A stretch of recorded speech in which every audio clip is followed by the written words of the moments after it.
नमस्कार, जय हिंद, वंदे मातरम।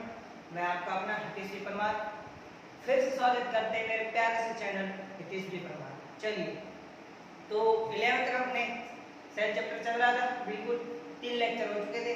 फिर हमने इसको थोड़ा रोक के 12th शुरू कर दी थी, तो हमने कहा कि 11th को पूरा करा दो। ठीक है, तो ये ज़्यादा लंबा लेक्चर तो रहा नहीं, कुछ टॉपिक्स रहे, उसके बाद लगभग आगे के 2 लेक्चरों में लगभग हम इस चैप्टर को खत्म कर लेंगे। बचा क्या, मैं बता देता हूँ। बचा ये चीज है कि पहले तो प्रोकैरियोट और यूकैरियोट में डिफरेंस बताएं। क्या प्रोकैरियोट और यूकैरियोट में डिफरेंस बताएं, हिंदी माध्यम के लिए प्रोकैरियोट और यूकैरियोट में अंतर बचे। उसके बाद plant cell and animal cell में डिफरेंस बताएं। किसमें वे? प्लांट सेल और एनिमल सेल में डिफरेंस बताएं। प्लांट सेल और एनिमल सेल में डिफरेंस खत्म करते ही इनके अलग अलग ऑर्गेनल्स होते हैं, उनके बारे में स्टडी करेंगे। तो आज तो उनके डिफरेंस हो जाएंगे, एक तो ऑर्गेनल हुआ तो वो पढ़ लेंगे और एक ऑर्गेनल और दो हो जाएंगे फिर। ठीक है, उसके बाद लास्ट में आते हैं क्रोमोसोम्स। तो क्रोमोसोम्स के शेप क्या होते हैं, साइज क्या होते हैं, अलग अलग शेप होते हैं, अलग अलग साइज होती हैं, वो कैसे होती है, वो एक लेक्चर हो जाएगा। उसके बाद ये चैप्टर खत्म हो जाएगा और उसके बाद हम जाएंगे 10वें चैप्टर की ओर, जिसका नाम है सेल डिवीजन। चलिए, तो स्टार्ट करते हैं इस चैप्टर को। इस चैप्टर में लगभग 3 लेक्चर हो चुके हैं और इस लेक्चर में क्या पढ़ा रहे हैं? प्रोकैरियोट और यूकैरियोट में डिफरेंस क्या होता है। मैंने पिछले लेक्चर में प्रोकैरियोट आपको समझा दिया कि क्या होता है, ठीक है, बट इसको बेटर तरीके से समझने के लिए दोनों में अंतर देख लेते हैं। ठीक है, यूकैरियोट भी आपके एनसीईआरटी में दिया है, दोनों अलग अलग पैरा दिए, तो हम पैरा को समराइज करके एक सारणी या टेबल बना दिए, उसको मैं आपको समझा दूंगा। चलिए, तो स्टार्ट करते हैं। प्रो मतलब नया कि पुराना? पुराना। चलिए, तो प्रो मतलब पुराना, यू मतलब नया। प्रोकैरियोटिक और यूकैरियोटिक टाइप ऑफ सेल। देखिए, एक बात हमेशा याद रखिए, जब भी आप प्रोकैरियोटिक देखोगे तो वो हमेशा एक सिंगल सेल में मिलेगा। आपको क्या मिलेगा? Single cell. आप जब मोनेरा पढ़ते हो या प्रोटिस्टा पढ़ते हो, मोनेरा में आने वाले सारे ऑर्गेनिज्म क्या है? Single cellular prokaryotic. क्या सिंगल सेल? आपने कभी मल्टी सेलुलर प्रोकैरियोट नहीं देखा होगा जिंदगी में, और ना ही देख पाएंगे आप, क्योंकि होता ही नहीं। तो प्रोकैरियोटिक हमेशा ऑलवेज दिखती है क्या होंगे? यूनिसेलुलर। ठीक है, यूकैरियोट दोनों टाइप के हो सकते हैं, यूनिसेलुलर और मल्टीसेलुलर। यूनिसेलुलर का प्रोटिस्टा में जितने भी ऑर्गेनिज्म है वो क्या है? यूकैरियोट, बट वो क्या करते हैं? वो यूनिसेलुलर होते हैं। सही आ रहा है समझ में? Very good. और मल्टीसेलुलर तो है प्लांट, एनिमल्स एंड मल्टीसेलुलर। अब आते हैं सेल की साइज पे। आपको नॉर्मल सा मैंने पहले भी एक बार बताया था और फिर से बता रहा हूं कि सेल की साइज जो पुराने जीव है, पुराने ऑर्गेनिज्म प्रोकैरियोट, वो छोटे होते हैं और ये बड़े होते हैं। इनकी साइज रखने की ज्यादा जरूरत नहीं, बट कितना याद रखना है, प्रोकैरियोट साइज में छोटे और ये बड़े। चलिए, इनकी साइज कितनी होती है देख लीजिए। इनका डायमीटर होता है 0.2 माइक्रोमीटर से 2.0 माइक्रोमीटर, 0.2 से 2 माइक्रोमीटर तक। कितना? 0.2 से 2 माइक्रोमीटर तक का डायमीटर होता है, जबकि इनका 10 गुना के आसपास ज्यादा होता है, 10 माइक्रोमीटर से 100 माइक्रोमीटर, 10 माइक्रोमीटर से 100। यहाँ बहुत बड़ा अंतर है इनमें, है कि नहीं? बड़ा कौन? यूके प्रो, यूजर। Very good. चलिए, अब आते हैं cell wall. Cell wall usually present होती है, लगभग ज्यादातर ऑर्गेनिज्म प्रोकैरियोट होते हैं उनमें प्रेजेंट होती है। क्या? आपकी सेल वॉल होती कि नहीं होती? जी होती है। केमिकली कॉम्प्लेक्स इन नेचर, इनकी सेल वॉल कॉम्प्लेक्स होती है नेचर, ग्लाइकोप्रोटीन और ग्लाइकेन्स और अलग अलग जीवों मतलब आयन, ग्लाइकोसाइड, अलग अलग प्रकार की होती है और कॉम्प्लेक्स होती है। जबकि इनमें क्या होती है? प्रेजेंट होती है पर सिंपल होती है नेचर में। जैसे प्लांट में तो सेलुलोजिक होती है और बैक्टीरिया में तो वो उसमें आ गई फंजाई होते हैं, एल में काइटिन और इन की चीज होती है, बाकी में सेलुलोजिक और उसमें काइटिन होती है। ठीक है, आला समझ में? चलिए, अब आते हैं न्यूक्लियस पे। किस पे आते हैं? न्यूक्लियस पे। न्यूक्लियस मैंने आपको बताया था कि प्रोकैरियोट में क्या प्रेजेंट या एब्सेंट? Absent sir. इंस्टेंट क्या? Instant they have nucleoid. देखिए, न्यूक्लियस तो प्रेजेंट नहीं होता, बट वहां एक क्रोमोसोम या वहां का जो जीनोमिक डीएनए होता है वो कंडेंस होकर एक रीजन बनाता है, उसे क्या बोलते हैं? न्यूक्लियोइड। आपको एक चीज बता देते हैं, साइंस में जिसके पीछे ऑयल आ गया मतलब उसके ऊपर कोई कवर नहीं है, तो क्या हो गया? ऑयल। न्यूक्लियस के साथ में ऑयल जोड़ दिया, ओआईडी, ऑयल मतलब न्यूक्लियोइड मतलब न्यूक्लियस के ऊपर कोई कवर नहीं है, तो क्या बन गया? न्यूक्लियोइड। एक डेंस रीजन होता है जिसमें जीनोमिक डीएनए होता है। ठीक है, चलिए, इसमें प्रेजेंट होता है with well defined and well cell membrane के साथ। ठीक है, वेल सेल मेम्ब्रेन होती है और double bounded cell membrane cover होती है इसके साथ। चलिए, आगे देखिए, इसमें प्रेजेंट क्या क्या राइबोसोम। मैंने आपको पहले बताया था कि राइबोसोम एकमात्र ऐसा ऑर्गेनल्स है जो दोनों में प्रोकैरियोट और यूकैरियोट दोनों में पाया जाता है, दोनों में पाया जाता है। इसमें साइज का डिफरेंस होता है, इसमें छोटा होता है, इसमें बड़ा होता है, शेप भी अलग अलग होती है, इसमें स्फेरिकल होता है और इसमें लीनियर होता है। कैसा, एक बार फिर से बता दें, एकमात्र ऑर्गेनल जो दोनों में पाया जाता है राइबोसोम, इसमें भी प्रेजेंट, इसमें भी प्रेजेंट, इसमें छोटा, इसमें बड़ा, इसमें स्मॉलर, इसमें लार्जर, इसमें स्फेरिकल, इसमें लीनियर। आया समझ में? Very good. चलिए आपके एनसीईआरटी में डायग्राम दिया हुआ है, उसी चैप्टर में आप जाएंगे देख लेना। 60 है, 70 है, अलग अलग प्रकार के राइबोसोम होते हैं। एस क्या है, स्वेट यूनिट है, इनके अलग अलग होते हैं। ठीक है, चलिए फिर आते हैं डीएनए अरेंजमेंट पे। किस पे? डीएनए अरेंजमेंट कैसा होता है? आपको नॉर्मल से बताया कि आप में डीएनए कैसा है, लीनियर सा है। कैसा? लीनियर सा। तो यूकैरियोट में कैसा, लीनियर सा, और इनमें कैसा होता है, सर्कुलर। कैसा होता है, गोलाकार। कैसा होता है, सर्कुलर। ठीक है, आइए अब आते हैं नेक्स्ट में। किस पे आते हैं? Mitochondria. Mitochondria the power house of the cell, the power house of the cell, the power house of the cell क्या कहलाता है? माइटोकॉन्ड्रिया। माइटोकॉन्ड्रिया, अपना माइटोकॉन्ड्रिया कहां गया? ये रहा माइटोकॉन्ड्रिया। मैंने कहा था ना, जितने भी मेम्ब्रेन बाउंड ऑर्गेनल होते हैं वो क्या होते हैं, एब्सेंट होते हैं। क्या होते हैं? एब्सेंट होते हैं। जबकि जितने भी मेम्ब्रेन बाउंड ऑर्गेनल होते हैं वो एब्सेंट होते हैं और इसमें प्रेजेंट होते हैं। क्यों एब्सेंट होते हैं? सिर्फ राइबोसोम के अलावा इसमें कोई ऑर्गेनल नहीं पाया जाता। साइटोप्लाज्म में प्रेजेंट होगा, दोनों में प्रेजेंट होगा, बट सेल ऑर्गेनल्स एब्सेंट होंगे। बताया था। ठीक है, इनमें सेल ऑर्गेनल नहीं होंगे, इसमें होंगे। चलिए ई आपका endoplasmic reticulum. Endoplasmic reticulum organelles का मैंने पहले ही बता दिया। आप एक बात भी समझ लीजिए कि प्रोकैरियोट में एब्सेंट होंगे, यूकैरियोट में प्रेजेंट, एब्सेंट प्रेजेंट। ठीक है, प्लाज्मिड समझते हैं। प्लाज्मिड एक बहुत बेहतरीन स्थिति होती है। चलिए प्लाज्मिड आपको मैं समझा देता हूं, प्लाज्मिड होता क्या है। ठीक है,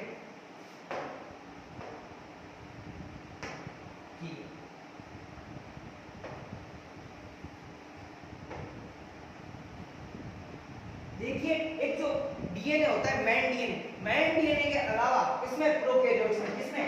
प्रोकैरियोट्स में एक जो मुख्य डीएनए या चीफ डीएनए के अलावा एक अतिरिक्त डीएनए पाया जाता है। क्या होता है? Extra DNA. कौन सा? एक्स्ट्रा डीएनए पाया जाता है। किसमें पाया जाता है? प्रोकैरियोट में, इस प्रो में एक्स्ट्रा डीएनए पाया जाता है, जिसका नाम होता है, क्या होता है? Genomic DNA. क्या नाम होता है? क्या नाम होता है? राजम। क्या? प्लाज्मिड कहते हैं। क्या कहते हैं? प्लाज्मिड होता है। तो ये प्लाज्मिड होता है। इस प्लाज्मिड का बहुत ही ज्यादा उपयोग है। पहले तो ये बैक्टीरिया या फिर प्रोकैरियोट्स में पाया जाता है। तो प्रोकैरियोट्स में इसका क्या काम है? प्रोकैरियोट्स में ज्यादातर क्या आते हैं? बैक्टीरिया आते हैं सर। बैक्टीरिया आते हैं तो बैक्टीरिया में क्या करता है? बैक्टीरिया में प्रतिरक्षा का काम करता है। किसका? इम्यून सिस्टम का काम करता है। राजा किसका काम करता है? Immune system. किसमें? इम्यूनिटी बढ़ाने का इम्यून सिस्टम का काम करता है। क्या करता है? इम्यून सिस्टम का काम करता है। ठीक है, इम्यूनिटी बढ़ाने का काम करता है। आ रहा है समझ में? इम्यून सिस्टम बढ़ाएगा आपका। क्या बढ़ाएगा? इम्यून सिस्टम, जिसका नाम क्या है? प्लाज्मिड। प्लाज्मिड क्या नाम है? ठीक है, प्लाज्मिड हो गया। प्लाज्मिड समझ गए। फिर से अपनी स्लाइड पे आ जाते हैं। अपनी स्लाइड खींचिए। चलिए स्लाइड क्या कह रही है जल्दी देखिए। स्लाइड आप राइबोसोम हो गया, समझा दिया। राइबोसोम क्या होते हैं? स्मॉल होते हैं, इसमें बड़े होते हैं। चलिए फिर आते हैं किस पे? इस पे आते हैं lysosome. Lysosome suicidal bag of our cell, आपने सुना होगा। सुसाइड क्यों? इसमें हाइड्रोलाइटिक एंजाइम का जब मैं ऑर्गेनल पढ़ाऊंगा तो बढ़िया से समझा दूंगा। Lysosome and centrosomes are absent. Centrosome भी एक यूनिट होती है, एक सेल ऑर्गेनल होता है जो आपके सेल डिवीजन में पार्ट लेता है, वो भी एब्सेंट होता है और इसमें प्रेजेंट होता है। Cell division normally binary division दो टुकड़ों में बदले और इसमें पूरा माइटोसिस के थ्रू होता है, जो आपको सेल डिवीजन में पढ़ाया जाता है। फ्लैजिला, इसमें फ्लैजिला कैसे होते हैं? छोटे होते हैं और कमजोर होते हैं। स्ट्रॉन्ग के नहीं, कमजोर होते हैं और छोटे होते हैं। ये जो जब चलता है ऑर्गेनिज्म, तो ऑर्गेनिज्म को वाटर करंट के अपोजिट नहीं जाने देते, वाटर करंट के साथ बह सकता है, बस ये काम करते हैं। जबकि इनमें क्या होते हैं? स्ट्रॉन्ग होते हैं और लार्जर होते हैं, तो ये वाटर करंट के अगेंस्ट भी जा सकते हैं। कौन? प्रो के यू जा सकते हैं। ठीक है, रिप्रोडक्शन नॉर्मली क्या होता है? एसेक्सुअल। इसमें दोनों टाइप का होता है, एक्सेक्सुअल और असेक्सुअल। चलिए एग्जांपल मैंने बताया, बैक्टीरिया, आर्की बैक्टीरिया। ठीक है, इसमें प्लांट एनिमल्स खा जाए। ठीक है, आ गया समझ में? बहुत बढ़िया बात है। चलिए आपकी एक और स्लाइड है, वो बराबर समझा देता हूँ।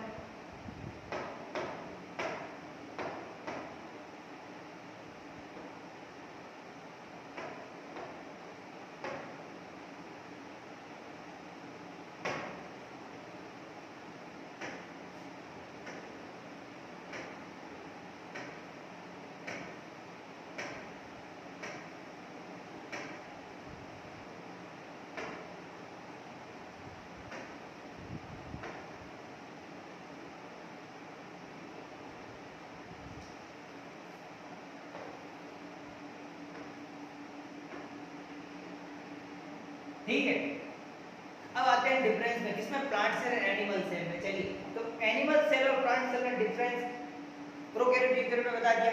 उसके बाद नेक्स्ट ही आपके एनएलआईटी डायग्राम भी बनेंगे, वो डायग्राम भी आप देख सकते हैं, यदि आपको देखने हो तो बढ़िया तरीके से। ऊपर प्लांट एनिमल सेल बनी हुई है, नहीं पहले प्लांट बनी हुई है, नीचे एनिमल बनी हुई है, तो ठीक है। आप जब प्लांट सेल को देखेंगे तो उसके चारों ओर एक कवर पाया जाता है, क्या है? और जिसको क्या नाम कहते हैं? Cell wall. देखिए क्या लिखा है? Plant is surrounding by rigid cell wall. क्या प्लांट सेल किसके? एक रिजिड, रिजिड मतलब एकदम दीवार जैसी, कैसी? कठोर। रिजिड सेल वॉल पाई जाती है किसमें? प्लांट सेल में, किसमें? नहीं पाई जाती। चलिए दूसरा, presence of large vacuole. Vacuole क्या होती है? बड़ा सी एक स्ट्रक्चर होती है वैक्यूल, जिसमें साइटोप्लाज्म जैसा ही लिपिड भरा होता है, उसे क्या बोलते हैं? वैक्यूल। किसमें पाई जाती है? प्लांट में। एनिमल में क्या होती है? होती है तो बहुत छोटी होती है या फिर नहीं होती, होती है तो बहुत छोटी होती है या फिर नहीं होती। चलिए larger in size, plant cell normally बड़ी होती है एनिमल सेल की तुलना में, ठीक है। Smaller in size, plant cell have plastid, हाँ प्लास्टिड मैंने अभी बताया, प्लास्टिड्स, ठीक है। Animal cell have no plastids, ठीक है। प्लास्टिड एक सेल ऑर्गेनल्स होता है प्लास्टिड, तो इसमें पाया जाता है प्लास्टिड मतलब जिसमें आपके ये क्लोरोप्लास्ट नाम सुना है, जो सेल ऑर्गेनल्स क्लोरोप्लास्ट, जिसमें ये आपके क्लोरोफिल ए क्लोरोफिल बी पाए जाते हैं, वो इसमें प्रेजेंट होते हैं, इसमें नहीं होते, आपको नॉर्मल सी बात पता है। इसको प्लास्टिड बोलते हैं जिन ऑर्गन्स में वो पाया जाता है। सेंट्रोसोम आर एब्सेंट, बहुत बढ़िया बात है। सेंट्रोसोम्स कहां पाए जाते हैं? सेंट्रोसोम्स कहां पाए जाते हैं? सेंट्रोसोम्स एनिमल सेल में पाए जाते हैं। ये किसमें पार्ट लेते हैं? सेल डिवीजन में पार्ट लेते हैं। किसमें? सेल डिवीजन में। तो सेल डिवीजन नॉर्मली इसमें किसके द्वारा होता है? सेंट्रोसोम करवाते हैं। तो ये सेंटर की ओर से शुरू होगा, कहां से? सेंटर की ओर से शुरू हो, और इसमें आपकी जो सेल वॉल होती है वो अंदर की ओर मुड़ जाती है, जिसे नॉर्मली सेल वॉल कुची के खास कहते हैं, उसके द्वारा होता है। चलिए छठा क्या है? डायग्राम बनाए बता दें। छठा, The plant cell do not have cilia. Plant cell के पास, plant cell static होती हैं, इसलिए इनके पास cilia नहीं होता है। Animal cell have cilia. Lysosome are very rare in plant cell. Plant cell में lysosome नहीं पाया जाता, और यहाँ lysosome पाया जाता है। ये देखो plant cell में ये जो बार दिख रही है, वो जो पतली सी लंबी सी, ये सबसे बड़ी हरी हरी जो दिख रही है, वो क्या है? Cell wall. इसके बाद जो थिन लेयर दिख रही है सेल वॉल के जस्ट अंदर, वो क्या है? Cell membrane. और ये छोटे छोटे पॉट डॉट लाइक स्ट्रक्चर दिख रहा है, वो क्या है? राइबोसोम। और ये जो एस और ये जो देखो, जो दो प्रकार के राइबोसोम दिख रहे हैं, जिसके ऊपर डॉट है वो आर ई आर है, क्या है? Rough endoplasmic reticulum. और जिनके ऊपर कुछ भी नहीं है वो चिकने स्मूथ एंडोप्लाज्मिक रेटिकुलम। चलिए न्यूक्लियस के अंदर एक और छोटी सी संरचना होती है, जिसे देखा जाए तो इसे न्यूक्लियोलस कहते हैं। वहां डेंस फॉर्म में क्रोमोसोम पाया जाता है, तो क्या है ये? न्यूक्लियोलस। और ये क्या है? न्यूक्लियस। सेंटर में है, साइड में? साइड में। क्यों? क्योंकि बड़ा सा वैक्यूल आ गया, इसे क्या कहते हैं? वैक्यूल कहते हैं। ये एमाइनोप्लास्ट, एमाइनोप्लास्ट ये एक प्रकार का स्टोरेज फूड है इनका, एमाइनोप्लास्ट, ठीक है। ये आ गया क्लोरोप्लास्ट, ये आ गया साइटोप्लाज्म जो लिक्विड फॉर्म है उनमें, ये माइटोकॉन्ड्रिया आ गया, गोल्गी बॉडी आ गई, सेल मेम्ब्रेन बता दिया। आया समझ में? आया। एनिमल सेल बता देता हूं, फटाफट देखिए। एनिमल सेल में बिल्कुल सेंटर में न्यूक्लियस है, न्यूक्लियोलस है सर। गोल्गी एपरेटस नाम सुना है, जो प्रोटीन सिंथेसिस का काम करते हैं, गोल्गी एपरेटस पाए जाते हैं, बिल्कुल। सेल मेम्ब्रेन है, न्यूक्लियस है, माइटोकॉन्ड्रिया, राइबोसोम है, ये आपके सेंट्रोसोम, सेंट्रोसोम दिख रहे हैं, ये आपकी ईआर चिकनी वाली स्मूथ एसईआर, ये आरईआर। चलिए ठीक है, आपको दोनों समझा दिए, समझ में आए बहुत अच्छे तरीके से। तो चैनल को लाइक कीजिए, सब्सक्राइब कीजिए। लगभग आपका आधा पार्ट खत्म हो गया, अब चलते हैं अब नए पार्ट। चलिए अब हेडिंग डालिए सेल वॉल। क्या डालेंगे हेडिंग? आपको प्रोकैरियोट और यूकैरियोट में डिफरेंस बता दिया, टीचर बता दिया। फिर प्लांट सेल और एनिमल सेल में टीचर बता।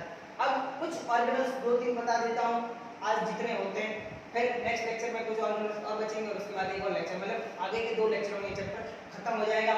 चलिए, बहुत इंपॉर्टेंट चैप्टर है।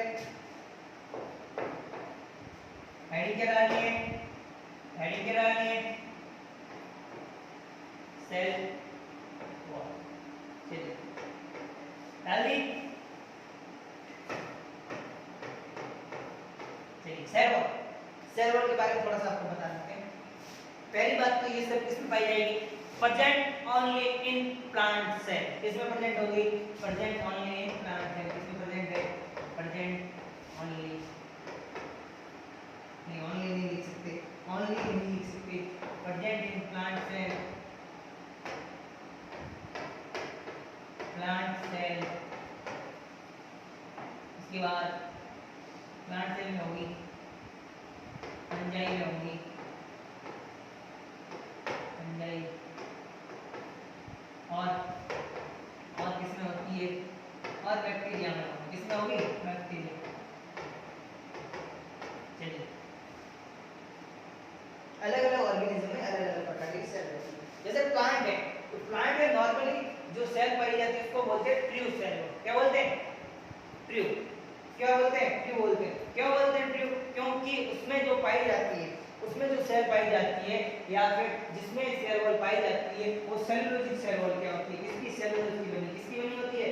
सेलुलोज की बनी होती है। सेलुलोज की बनी होती है किसमें? प्लांट में। किसमें? प्लांट में किसकी बनी होती है? सेलुलोज की बनी होती है। इसलिए क्या बोलते हैं? True cell wall. True wall, true cell wall. तो ट्रू सेल वॉल किसे कहेंगे आज के बाद? ऐसी सेल वॉल जो किसकी बनी हो? वो सेलुलोज की बनी हुई सेल वॉल हमेशा ट्रू सेल वॉल कहलाएगी। जी सर, बिल्कुल सही है यार। किसकी बनी होती है? सेलुलोज। दूसरा आता है आपका फंजाई। आप एनसीईआरटी की रीडिंग करते रहिए। फंजाई में किसकी बनी होती है? काइटिन की। किसकी बनी होती है? काइटिन की। काइटिन की बनी होती है। किसकी बनी होती है? हिंदी माध्यम वालों। हिंदी माध्यम वाले कहते हैं मास्टर हमारा लिखता ही नहीं। काइटिन की बनी होती है। हिंदी माध्यम वालों किसकी बनी होती है? काइटिन की बनी होती है। किसकी? काइटिन की बनी होती है। काइटिन, सीआई काइटिन की बनी होती है। चलिए, अब आते हैं बैक्टीरिया। बैक्टीरिया में पॉलीसेकेराइड की बनी होती है। किसकी? पॉलीसेकेराइड। पॉलीसेकेराइड किसकी बनी होती है? पॉलीसेकेराइड की बनी होती है। N glutamic acid, NAG, NAM, ये याद रख लेना। दो नेम और नेम की बनी होती है। ठीक है, बस इतना बोल दिया आपका। एक जो आपको सवाल लगते हैं वो आपको आगे बताऊंगा। ठीक है, वो होंगे, ठीक है, उनको नहीं आपको एनसीईआरटी में देखते रहना। चलिए, आईडी डाल लेते क्या? Cell membrane. दूसरा और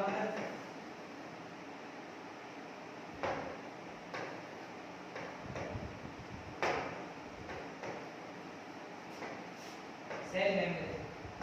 ठीक है, कुछ मॉडल्स हैं ये सेल मेम्ब्रेन होती कैसी है।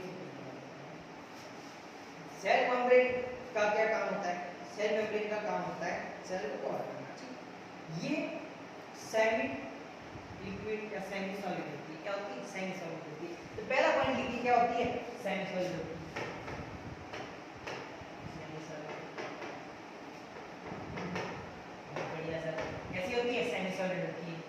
किसकी बनी होती है? फॉस्फोलिपिड की। किसकी?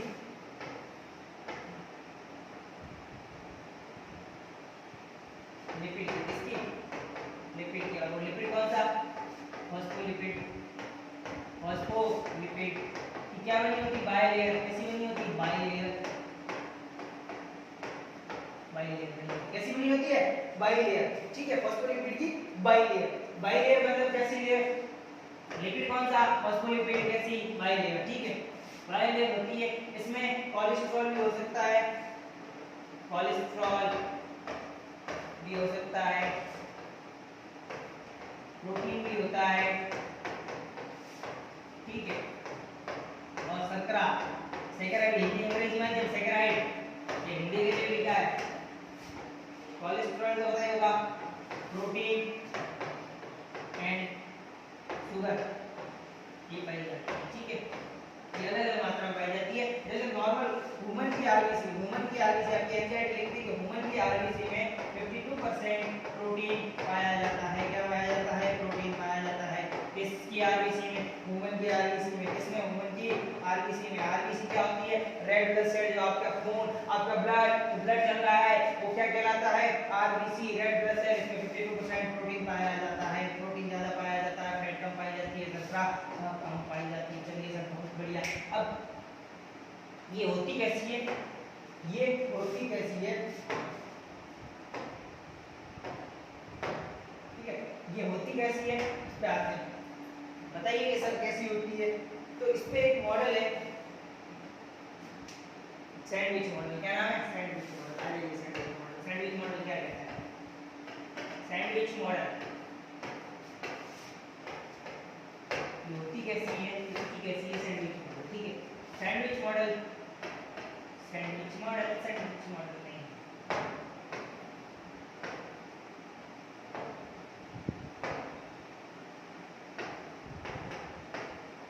क्या हो रहा है?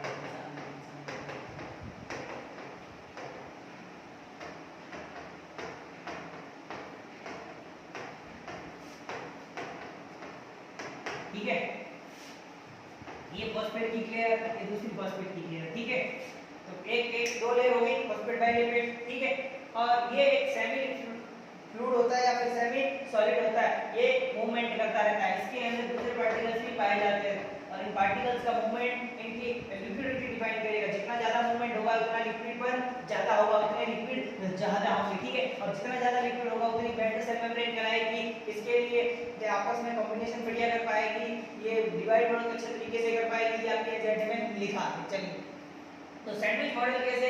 ऊपर और नीचे आपके क्या होंगे? फॉस्फेट बाइलेपेट। ठीक है, जो ऊपरी लेयर होती है, ऊपरी लेयर बाहर की तरफ, आपकी बॉडी के बाहर की तरफ, आपके जब पानी की बूंद आपके स्किन पर गिरती है तो वो रुकती है, फिर नीचे गिर जाती है। पहले रुकती है फिर नीचे गिरता है। शरीर के अंदर क्या लिखते मैं बताता हूँ। चलिए, एक होता है हाइड्रोफिलिक, एक होता है हाइड्रोफोबिक। ठीक है, जो आपके तो बाहर की तरफ आपकी जो सेल मेम्ब्रेन है, ऊपरी तरफ या बाहरी तरफ या फिर बाहरी तरफ, इसके बॉडी के बाहरी तरफ जैसे होती है हाइड्रोफोबिक, जैसी होती है हाइड्रोफोबिक, और जो अंदर वाली होती है वो अंदर वाली हाइड्रोफिलिक। ये हिंदी माध्यम जलरागी और ये विरागी, जल विरागी। पूरा नहीं लिख रहा हूं, समझ लेना। ये जलरागी और ये जल विरागी। चलिए, जलरागी जल विरागी। तो हमारे ऊपर जैसे ही पानी की बूंद गिरती है तो रुकती है, पर वो अंदर नहीं घुसती, क्योंकि अंदर क्या है? अंदर वाटर फोबिक मतलब जल का विरोध करने वाले लेयर है, जिस कारण ये कार्बोहाइड्रेट की लेयर बनी होती है या फिर उसमें हाइड्रोजन की लंबी लेयर होती है। उसकी वजह से वाटर का क्या करती है? विरोध करती है, वाटर को अंदर नहीं आने देती, वाटर को अंदर नहीं आने देती, वाटर को अंदर नहीं आने देती। उसकी वजह से वाटर अंदर नहीं जा पाता। चलिए, तो समझ में आया आपको? सेल मेम्ब्रेन भी समझा दी, सैंडविच मॉडल भी बता दिया, उसकी पहले दो डिफरेंस और भी बता दिए। चलिए, एक बात करते हैं आपसे, हम आपको पढ़ा रहे हैं, जी सर पढ़ा रहे हैं, तो आपसे निवेदन है कि चैनल को ज़्यादा से ज़्यादा शेयर कीजिए, सब्सक्राइब कीजिए, लाइक कीजिए। इसी प्रकार के वीडियो आपको भेजते रहेंगे। हमारी कोशिश ये है कि यदि आप इस चैनल को 1000 तक पहुंचा देते हो सब्सक्राइबर में, तो फिजिक्स भी इस चैनल पे स्टार्ट हो जाएगी 11th और 12th, वो भी मैं पढ़ाऊंगा, वादा करता हूँ बहुत बेहतरीन पढ़ाऊंगा। चलिए, जय हिंद, वंदे मातरम। खुश रहिए, पढ़ते रहिए।